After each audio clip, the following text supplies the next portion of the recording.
Hey, what is up, YouTube? Welcome back. We are doing a Elimination Chamber sort of review, at least my thoughts on what went down. So we'll cover that here today. Just sort of, I want to cover each match by itself or each segment, and then just give a general opinion. I did not watch the kickoff or the pre-show, so I'm not covering that.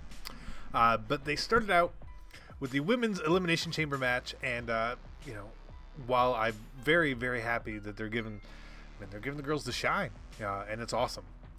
But I felt like the match was very clunky. Just some of the work in it wasn't great. The storytelling was good, not great. I would have liked to see the Sasha Bailey change sort of be maybe more dramatic. Maybe feel like like Sasha's turn had it truly changed the match. And it so as soon as she turned, she eliminated Bailey or something like that. You know, something very sudden, but you could really see it coming. And after it happened, they were able to sort of go at it a bit. So I don't like that. I like to have the turn and then followed up by like a segment on Raw this week with a lot of explaining around it, talking about it, get more emotion into it. I would have liked to see that a little bit better. But I am glad Alexa won. I think that was the right call. Like I said, she's carried the torch well.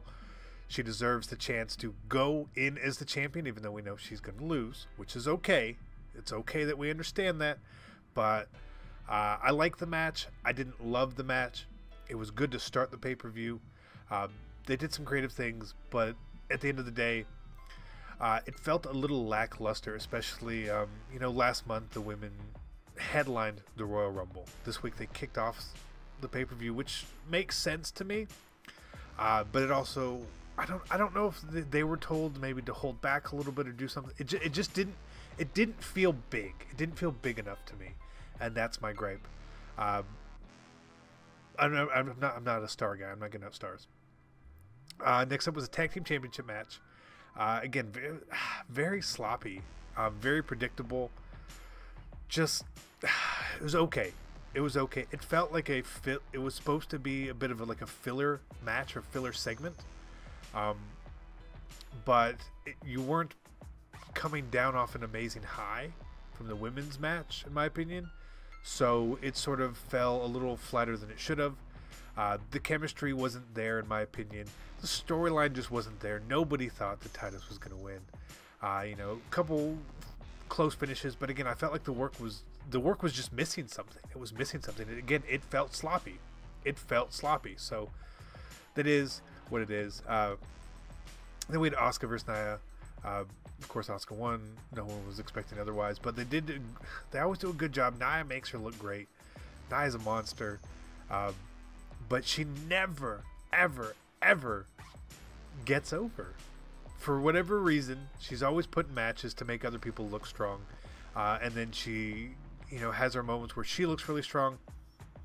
It's very much like the same treatment that Braun gets, where it's like, hey, you're a monster, but you can't win.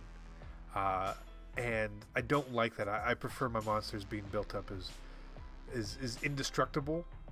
And it was very similar to the matches they had previously. But it's still good. I still enjoy them working. I'm always curious to see how they're going to have Asuka actually prevail. It's fine. Match was fine. And the Rousey segment was just bad. It was just bad.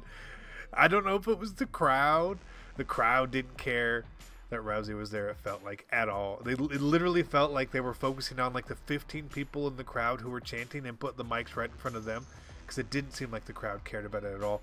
Ronda looked off. Kurt looked off. They were trying to save the segment, and again, people just didn't really care. She, you know, put Triple H through a table, which is fine, but it all felt really off. It fell really flat to me, and was a horrible way to kick this whole thing off. So I hope that they've got something better planned. I hope that they can get Ronda feeling a little more comfortable on the mic or something, or just bad. You know, it's obviously setting up Kurt and Ronda versus Triple H and Steph, which is fine. It's fine, but that's got a lot of work to do before I'm interested in it, because while Ronda is a huge signing, great athlete, great performer, I'm not excited to see her wrestle Stephanie McMahon at all. Like, that is not exciting. Like, yeah, they're gonna get their comeuppance, but they get it all the time. This isn't new. This isn't anything crazy. I would have liked to see a much better program before going into WrestleMania, personally. And then we got Matt versus Bray. Again, just a weird match. It felt like they missed the point. The crowd wasn't into it at all. They were wanting Jeff. Jeff didn't come. There's disappointment there. Just weird. Please, please let this be the last time these two go at it. And give Matt something he can truly work with, because while they like the idea of him and Bray doing something together, the problem is that Bray's not what he used to be. They act like he should be scary, but Bray doesn't win. Bray wins as many matches as I do. So, is what it is. Just change it. Find good programs for them, please. And then the main event, the men's Elimination Chamber match, which I really liked how they were building up. You knew Strowman was going to come in and dominate. And then I loved how everyone ganged up on him. They did their finishers, a 4-man power bomb. They assaulted him, and then he just started kicking out at 1 and 2 versus everyone. So at that point, if you're going to do that, Braun needs to win the match. He needs to win the match because he handled literally the best that 4 people could throw at him. And then he doesn't, because Roman is amazing, right? And I think Roman's a good worker. He puts on good matches. I don't have a problem with him winning. The only reason I have a problem with him winning is because they made Braun look so strong all match long and then just so weak at the end. Oh, well, he Superman punched him twice. He speared him twice. Yeah, but he also took an AA and a curb stomp and the coup de grace and the spear and a 4-man powerbomb. And he was kicking out at 1. He kicked out at 1. In some point during that sequence after the powerbomb. I just don't like it at all. I'm fine with Brock. I'm fine with Roman. I think they'll put on a great match. I think it's going to be a great match. The one at was it WrestleMania 31 was amazing. I thought. So into it. But overall, the pay-per-view felt bad to me. It felt bad.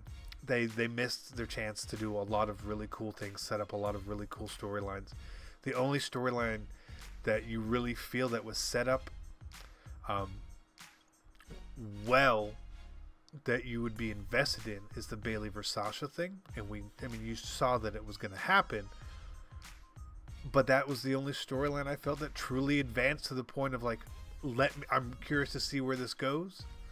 The tag titles didn't do that. Asuka versus Nia didn't do that. Rousey's segment didn't do that. It didn't make me interested.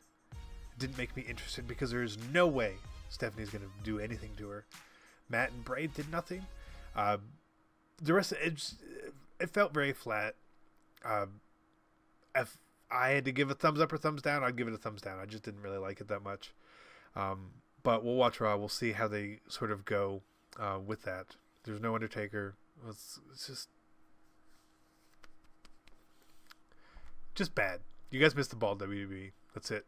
But I'll watch Raw, and we'll see where we go from here. And hopefully it's a good build. I don't know.